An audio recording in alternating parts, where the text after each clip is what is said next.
Découvrez votre programme sur Public Sénat avec le Bon Coin Emploi Cadre.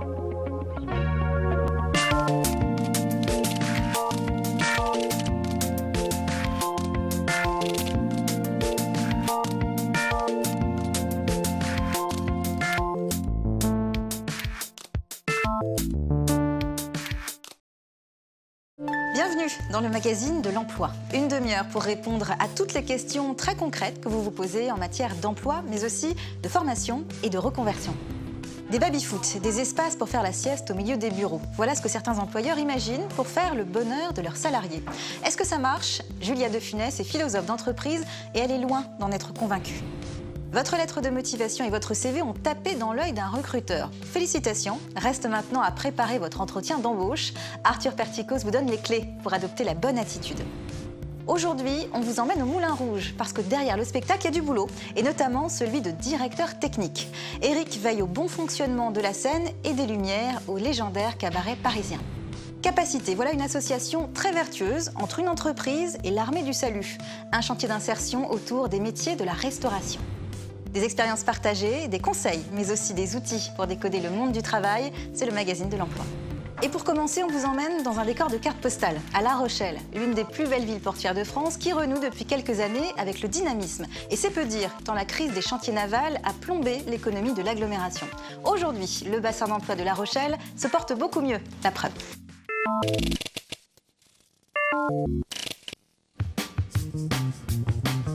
Bienvenue à La Rochelle. La ville blanche nous accueille pour notre road trip en bord de mer.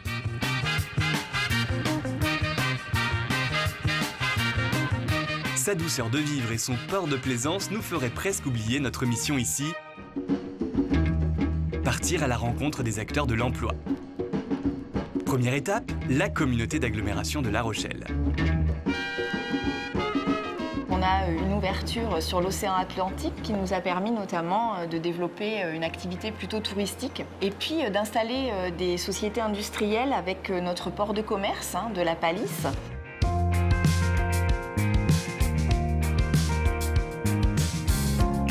Le territoire se relève encore de la vague de désindustrialisation de 2008. Le taux de chômage a énormément grimpé à ce moment-là, mais le territoire a su redonner une place économique à l'industrie et effectivement le port de commerce nous y a aidés puisqu'il nous a permis d'installer beaucoup de sociétés industrielles. Pour répondre aux besoins des entreprises en manque de main-d'œuvre, l'agglomération compte sur la force d'adaptation des demandeurs d'emploi. Dans l'industrie du nautisme, ce sont des métiers qui sont liés à des métiers quelquefois du bâtiment aussi, du BTP. Et voilà, il faut qu'on puisse trouver des passerelles pour passer du nautisme au BTP, puisque quelquefois ce sont à peu près les mêmes métiers qui nécessitent juste un petit module de formation complémentaire. En 2017, La Rochelle lance les Assises de l'emploi, un programme d'action pour lutter contre le chômage. Et nous sommes allés au-devant des demandeurs d'emploi. Donc nous leur avons proposé 4 espaces. Un espace conseil où on pouvait les réinscrire dans un parcours d'accompagnement avec les partenaires de l'emploi. Un espace recrutement avec des entreprises qui venaient offrir des emplois. Un espace formation avec les organismes de formation qui pouvaient inscrire en direct les demandeurs d'emploi sur des formations. Et puis enfin un espace fabrique à entreprendre, entrepreneuriat. Allons donc voir de plus près le cœur de l'économie rochelaise. Cap sur le port de Plaisance, à la rencontre du chantier nautique Nil Trimaran. Créée en 2010, l'entreprise est spécialisée dans la fabrication de voiliers de croisière. La nouveauté du concept, c'est le trimaran de croisière hauturier. Le trimaran de croisière peu habitable existe depuis longtemps. Nous, ce que l'on a fait, c'est qu'on a rendu le trimaran de croisière réellement habitable. Réellement, puisque certains de nos trimarans ont jusqu'à 115 mètres carrés de surface habitable.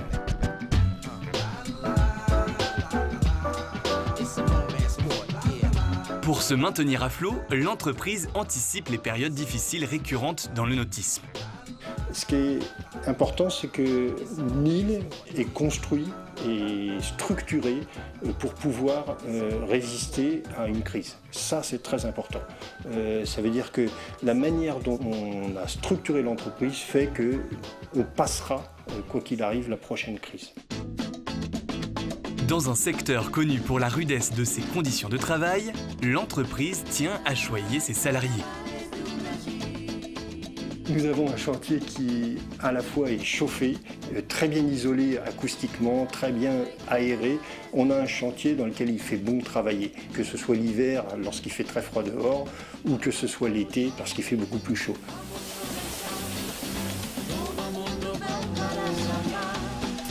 Aujourd'hui, le carnet de commandes est plein jusqu'en 2020 pour certains modèles.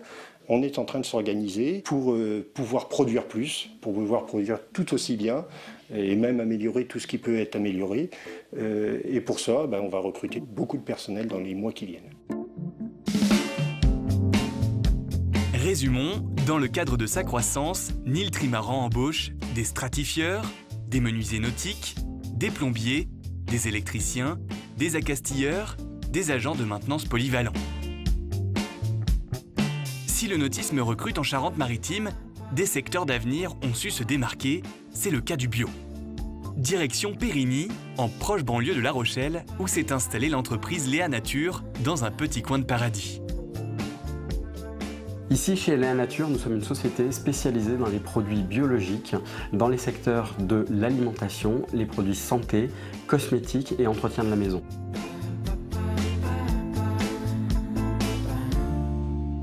Il faut bien imaginer que le bio n'était pas ce qu'il était et ce qu'il est aujourd'hui à l'origine de l'entreprise. Et forcément, nos fortes convictions et un esprit de solidarité à l'époque où il fallait convaincre énormément de monde a fortement marqué aussi la culture de l'entreprise. L'entreprise prône pour ses employés un vrai mode de vie en adéquation avec ses valeurs sociales, à l'image d'une organisation horizontale. On n'est pas là pour nécessairement ne respecter que le process, mais apporter son supplément à la fois d'âme et de performance au travers de sa personnalité, être dans la proposition, dans le fait de dépasser les schémas classiques qui peuvent exister dans des réunions ordinaires. Résumons, l'entreprise Léa Nature embauche en marketing un responsable merchandising, un chargé de merchandising, un chef de produits alimentaires, un chef de groupe alimentaire, un chef de produits dentaires, un chef de produit et un chef de groupe soins du visage. Notre plan de développement industriel nécessite aussi de renforcer nos équipes par du personnel d'expérience en matière de production alimentaire et production cosmétique. L'entreprise recherche donc pour son usine un chargé de qualité industrialisation, un chef d'atelier de fabrication cosmétique, un technicien de maintenance industrielle, un chargé d'affaires réglementaires cosmétiques, un responsable qualité produit. Des postes qui peuvent vous intéresser, que vous soyez dans la région ou pas.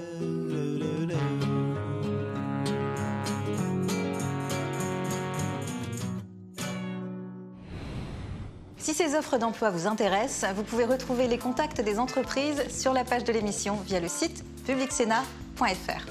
C'est bientôt les vacances, en tout cas vous en rêvez. C'est le moment de revenir sur 2 mots du Code du travail qui nous plaisent mais dont on ne connaît peut-être pas toutes les finesses. On révise avec CQFD. CQFD, ce qu'il faut décoder. Travailler, c'est bien, mais se reposer après un dur labeur aussi. Et pour ça, il y a les congés payés. Allons bon, mais qu'est-ce que c'est? Les congés payés sont tout simplement des jours de repos rémunérés, comme si c'était des jours travaillés. Tout salarié a droit aux congés payés. Si votre employeur ne vous donne pas la possibilité de les prendre, il est fautif. Quelle que soit la durée de son contrat, son ancienneté, qu'il travaille à temps plein ou à temps partiel, le salarié acquiert 2,5 jours de congé par mois de travail effectif chez le même employeur. Cela correspond à 30 jours ouvrables, soit 5 semaines pour une année complète de travail. Dans la majorité des secteurs d'activité, l'année prise en compte est celle qui va du 1er juin d'une année au 31 mai de l'année suivante. Un nouvel embauché en janvier, par exemple, n'aura travaillé que 5 mois au 31 mai. Il n'aura donc droit qu'à 5 fois 2,5, soit 12,5 jours de congé. Et même 13, car le calcul doit être arrondi au nombre entier supérieur. Pendant ces congés, le salaire est soit maintenu, soit remplacé par une indemnité équivalente à 1/10 des salaires perçus pendant la période de travail prise en compte. Attention, le salarié ne peut pas utiliser ces jours totalement à sa guise. Par exemple, il ne peut pas prendre plus de 24 jours d'affilée, et si toute la boîte veut partir en même temps, l'employeur devra se baser sur des critères précis pour gérer l'ordre des départs. La priorité sera donnée notamment aux personnes ayant des enfants ou un conjoint, ou encore à ceux qui ont le plus d'ancienneté. Tout salarié a le droit, mais aussi le devoir de prendre ses congés payés. Si vous oubliez, ils sont perdus et vous ne pouvez pas demander de compensation financière. Alors, quand est-ce que vous dépliez la chaise longue? C'est QFD. La France n'a jamais autant recensé de cas de burn-out que ces 5 dernières années. 12% de la population active serait concernée. Et comme un salarié heureux est un salarié efficace, les entreprises ont décidé de réagir en multipliant les espaces détente ou en embauchant des Chief Happiness Officers, des organisateurs en chef du bonheur. Et oui, mais est-ce vraiment la bonne solution? Julia De Funès est philosophe d'entreprise. Elle vient nous éclairer sur cette grande question: qu'est-ce qui peut nous rendre heureux au travail? Bonjour Julia De Funès. Bonsoir. Tout à l'heure, j'ai évoqué les Happiness Officers. Qu'est-ce que ça veut dire? C'est même les Chief Happiness Officers. Les Chief Happiness Ils Officers. passent tout de suite immédiatement chef. Ce sont, alors si on traduit en français, ce sont les officiers en chef du bonheur. Et en fait, ce sont des personnes censées s'occuper du bien-être des salariés dans l'entreprise. Alors très souvent, moi, pas de façon cynique, mais pour le bien-être des salariés, je dis très franchement que c'est un emploi fictif. La fonction est fictive. Pourquoi? Parce que prétendre s'occuper du bien-être des salariés est selon moi une imposture. C'est une fiction au sens où on ne peut pas définir le bonheur. Ça fait 2500 ans que les philosophes essayent de définir le bonheur, ils n'y sont jamais parvenus. Et c'est une affaire trop personnelle. Le bien-être, c'est une affaire entre soi et soi-même. Ça se conjugue pas avec le travail, le bonheur? Si, bien sûr qu'il peut y avoir une réjouissance au travail, une réjouissance ou une joie de bien travailler ou de réaliser quelque chose. Le bonheur, je trouve ça beaucoup plus large. C'est un état qui est très instable. On peut être heureux 3 semaines, très malheureux les 6 semaines d'après. C'est un état qui dépend de personnes qui vont bien au-delà de la sphère strictement professionnelle. Si mes enfants vont mal, je travaille nécessairement moins bien, même si j'ai un Chief Happiness Officer et tous les artifices pour le bien-être. Le paradoxe inouï, c'est que jamais les entreprises n'ont fait autant pour le bien-être des salariés. Donc il n'y a pas une malveillance de la part des managers et il n'y a jamais eu autant de mal-être en entreprise. Burn-out, bore-out, brown-out, Suicide même. Suicide, les arrêts maladie qui n'en finissent pas de croître. Donc ça veut bien dire qu'on vise mal le bonheur.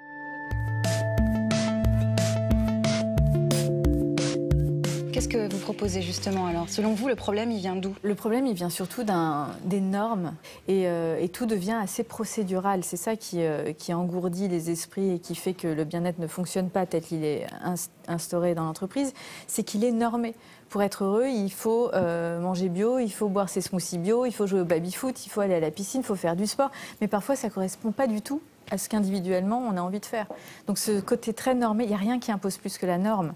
Et c'est ça qui est très contraignant et qui fait que le bien-être n'est pas toujours atteint. Comment il faudrait s'y prendre en fait pour... Alors je ne prétends pas avoir des recettes non plus parce que je critique les recettes donc je n'ai pas envie d'en afficher non plus. Simplement je trouve qu'un retour au bon sens et en écoutant ce que les collaborateurs veulent, c'est-à-dire plus de sens, beaucoup plus d'autonomie. Les gens souffrent d'un manque d'action. Ils n'ont pas le sentiment d'être acteurs actifs dans leur vie professionnelle. Et ça, c'est une source de mal-être énorme. Donc, beaucoup plus d'autonomie. Et ce n'est pas si difficile à mettre en place parce qu'en entreprise, il y a énormément de temps perdu. Les réunions aiguës. Voilà, il suffit de diviser les réunions par 2. Le travail n'en est pas du tout atteint parce que la moitié, 60% des réunions sont totalement inutiles. Donc, vous divisez le nombre de réunions par 2. Ça veut dire que vous encouragez le télétravail, par exemple? Ah oui, je trouve ça formidable, moi, le télétravail. Déjà, c'est une marque de confiance énorme. Donc c'est une forme de reconnaissance pour le salarié de la part de son manager qui le laisse travailler à distance. Donc c'est reçu comme ça. Donc déjà c'est une gratification personnelle. Et deuxièmement, toutes les études montrent que les gens travaillent mieux et plus en télétravail qu'au bureau. Pourquoi? C'est pas simplement un gain de transport, un gain de trajet, un gain de temps. C'est surtout que les gens ne sont plus en représentation quand ils sont chez eux en peignoir sur leur canapé. Ils sont excessivement concentrés sur leur travail. Ils travaillent plus efficacement que quand ils sont dans les blocs de verre et les beaux technopoles des entreprises aujourd'hui où tout est visible. Il suffit de se savoir visible pour agir comme si nous étions vus. Et l'esprit est accaparé par une forme de représentation. Il faut que je montre que je travaille. Mais comme quand je montre que je travaille, je ne travaille pas nécessairement efficacement. Je suis dans l'apparence, je suis dans le signe que je travaille. Est-ce qu'il y a un modèle dans d'autres pays que le nôtre? Mais même en France, il y a des entreprises qui ont complètement repensé le sens de leur management, qui étaient des entreprises pachydermiques, bureaucratiques, qui ont totalement repensé les choses et qui sont devenues excessivement fluides, flexibles, efficaces. Donc moi, je n'ai pas du tout un regard cynique sur l'entreprise. Il y a des entreprises qui savent redonner de l'autonomie, redonner du sens, redonner de la confiance, les 3 ingrédients, à mon sens, essentiels pour rendre les gens plus heureux au travail et qui ne font pas du bonheur une condition de performance, mais qui en font la conséquence d'une action, d'une autonomie, d'une performance possible. Toutes les entreprises qui ont compris que le bonheur était une conséquence et qui n'était pas une condition de performance ont, à mon sens, réussi ce pari-là. Et les gens sont beaucoup plus heureux au sein de ces structures-là. En attendant le changement de management, qu'est-ce qu'on peut faire, nous? L'entreprise a son job à faire, mais nous... Oui, parce qu'il y a une attitude qui consiste à attendre beaucoup de l'entreprise et on est assez attentiste et passif par rapport au management. Et je trouve que c'est une chose à deux voies qui doit se jouer ici. Les salariés ont aussi à se responsabiliser et surtout à avoir le courage, parce que c'est très difficile, d'être eux-mêmes ou de dénoncer certaines impostures ou de dénoncer certaines absurdies. Il suffit parfois d'en parler. C'est pas de faire la révolution dans l'entreprise, mais d'évoquer ce non-sens-là pour que ce non-sens soit communiqué à son collaborateur qui a exactement le même sentiment mais qui n'osait pas en parler non plus. Il faut bien se dire, je pense qu'aucune situation n'est une fatalité. C'est très sartrien, mais je crois dans cette philosophie-là. Aucune situation n'est un déterminisme. Le sens n'est pas dans les faits, donc c'est à nous. On peut toujours changer le sens d'une situation, mais il faut avoir le courage de le faire, l'audace de le faire, l'audace de l'entreprendre. Et donc ça, c'est des deux côtés, du côté du management et du côté, évidemment, des salariés. Merci beaucoup, Julia de Funès, d'être venue. Merci beaucoup. Merci à vous. Faut-il donner l'impression de respirer le bonheur, justement, ou avoir l'air très sérieux et concerné? Réussir son entretien d'embauche, c'est aussi une question d'attitude. Arthur Perticose va nous aider à nous présenter sous notre meilleur jour. En entretien, 93% du message ne passerait pas par les mots. Vrai ou faux, peu importe. Il faut juste s'adapter. La communication non verbale, sur le papier, c'est inquiétant. En réalité, le recruteur, ce n'est vraiment pas le mentaliste. Il faut juste éviter d'envoyer des messages contradictoires. Si vos compétences et vos valeurs sont alignées avec le poste visé, naturellement, votre propos et votre attitude vont s'accorder. Vous allez gagner des points. En revanche, si vous êtes stressé ou en train de mentir sur un pan de votre CV, votre gestuelle peut vous trahir. Pour le stress, il faut booster votre positive attitude, en étant souriant et en vous tenant bien droit. Les coachs parlent même de power pose. Sinon, rappelez-vous le conseil des mamans, on se tient droit quand on mange. Deux avantages. D'abord, vous envoyez une bonne image. Et ensuite, votre posture va agir sur votre mental. Vous êtes confiant et ça se voit. Enfin, n'oubliez pas de démontrer votre sociabilité avant et après l'entretien. Vous êtes poli, chaleureux avec tous ceux que vous croisez et dans l'ascenseur, si on ne sait pas quoi dire, on se tait. C'est toujours mieux qu'une question idiote ou une blague pas drôle. Un petit conseil encore. Vous sentez que vous êtes mal parti? Pas de panique. Vous avez tout l'entretien pour retourner la situation. Et là, les mots sont vos meilleurs alliés. Et voilà le travail. Le Moulin Rouge est célèbre dans le monde entier pour la féerie de ses spectacles, pour son French cancan et ses danseuses. Mais pour que le show continue et se déroule sans accroc, il y a aussi tous ceux qu'on ne voit pas sur scène, comme Eric. Il est directeur technique de cette machine sophistiquée et tout particulièrement des lumières. Un métier qu'il exerce sans paillettes, mais avec beaucoup de professionnalisme.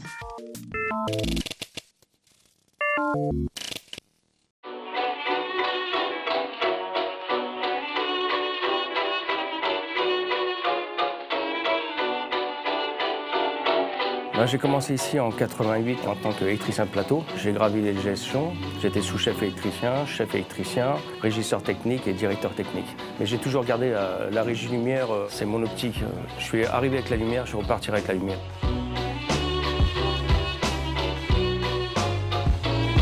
Le directeur technique est là pour s'assurer du bon fonctionnement du spectacle, de s'assurer que la journée tout soit fait pour que ça fonctionne le soir. S'il y a un souci, que ce soit réparé le lendemain. L'entretien se fait en journée et ça c'est mon rôle avec mes collègues. Je ne suis pas tout seul. Donc là c'est bon, on va être tranquille ici. Il y a juste à voir après là-haut. Donc ce matin on a vérifié les enseignes parce qu'ils ont nettoyé les enseignes. Donc ça pareil, quand ils nettoient, on ne sait jamais, ils peuvent nous casser un néon. Le moulin, les éclairages rouges, parce que hier soir j'ai vu qu'il y avait un éclairage rouge qui était un peu ballant. On a fait un essai du mode décor pour voir s'il a bougé par rapport à la semaine dernière. Avec le Charles de Gaulle. T'étais là? Ouais, voilà, c'est ça. C'est tout ça que t'as enlevé? Ouais. Ouais, bien 1 centimètre. Donc 1 centimètre, je vais leur dire.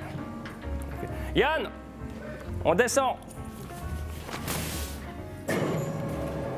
Directeur technique, il faut être attentif à tout. Il faut faire en sorte que quand on installe quelque chose, vous devez penser au pire.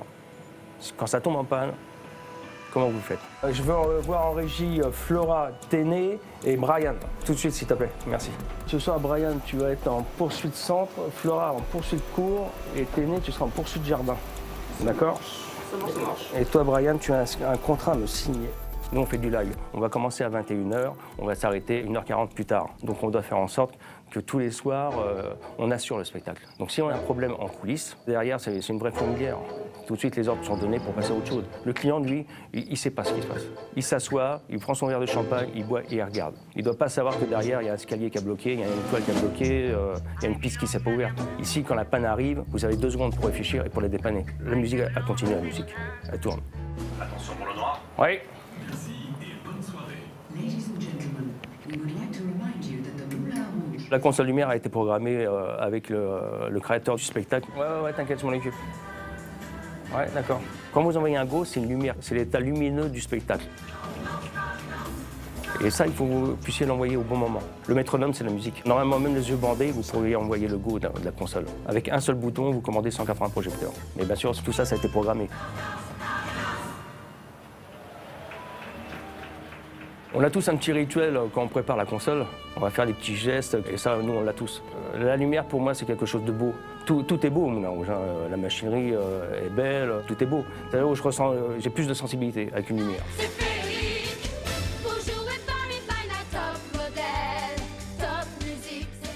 L'artiste va évoluer, la musique va être là, mais la lumière aussi doit être là. Tout ça, c'est un ensemble.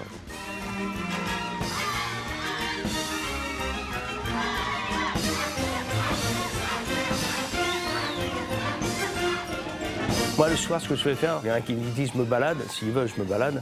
Mais disons que je vais observer. Je regarde les hommes et je regarde la technique. C'est pour surprendre. J'aime bien surprendre.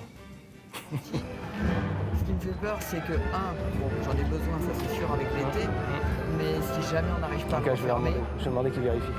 On vit la nuit. Et vivre la nuit, pour moi, c'est vivre un peu plus en liberté. Être un peu rebelle. Vous passez dans Paris à 2 h du matin, il n'y a plus personne. Ça, j'adore.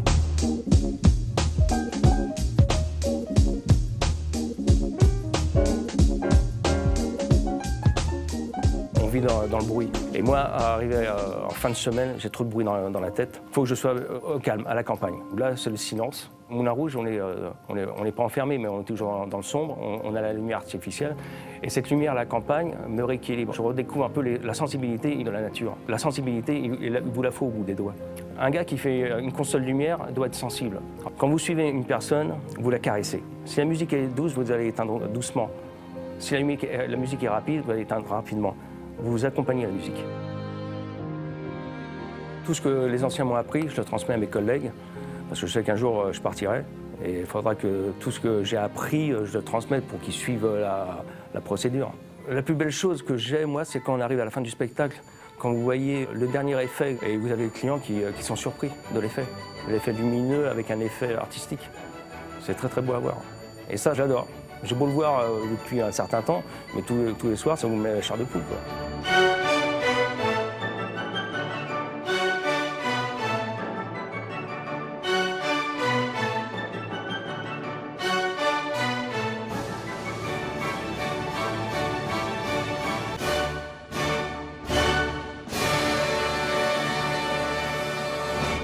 Elles sont souvent le chaînon manquant sur le marché du travail. Chaque semaine, le magazine de l'emploi met en avant les associations et les initiatives solidaires.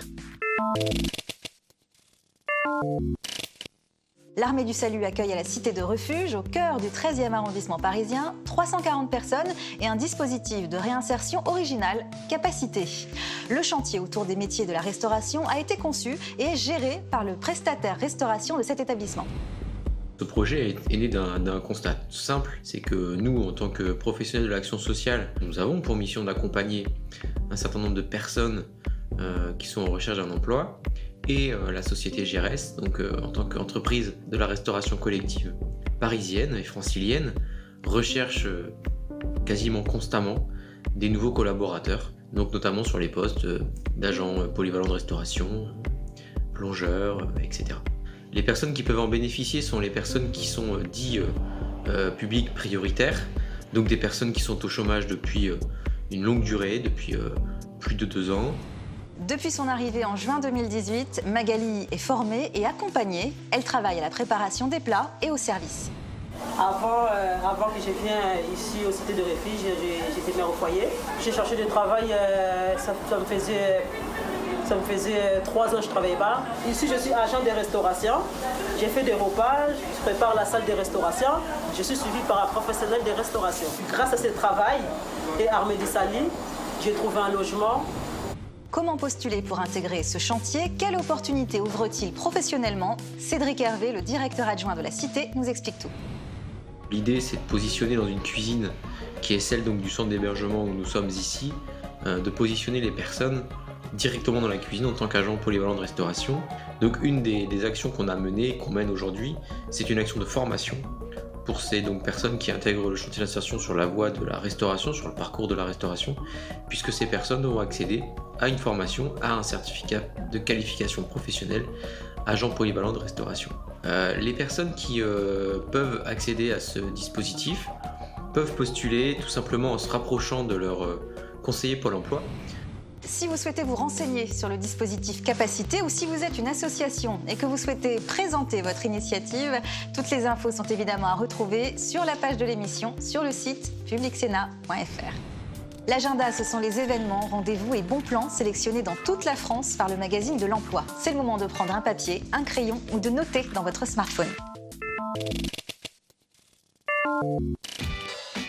Pourquoi ne pas profiter de l'été pour candidater aux nombreuses offres de la SNCF? Et si pour une fois, vous preniez le train, non pas pour partir en vacances, mais pour rouler vers l'embauche? Le grand groupe français recrute sur de nombreux postes, d'agents d'escale ferroviaire à techniciens de maintenance mécanique, en passant par des conducteurs de train. L'offre est plurielle. Le mieux, c'est de se rendre sur leur site, car vous le savez sans doute, un emploi peut en cacher un autre.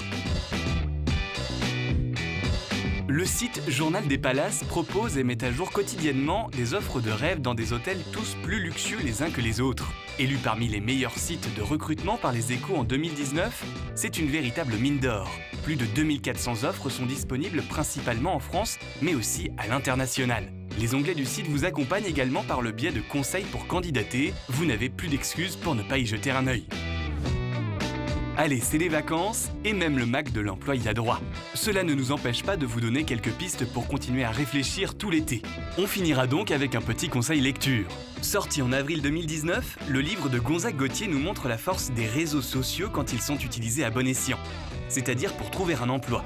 L'auteur nous partage de nombreuses astuces, parfois méconnues des plus célèbres plateformes sociales, Facebook et son social job posting, et l'onglet articles sur LinkedIn qui vous permettent de s'exprimer professionnellement ne sont que des petits exemples parmi d'autres.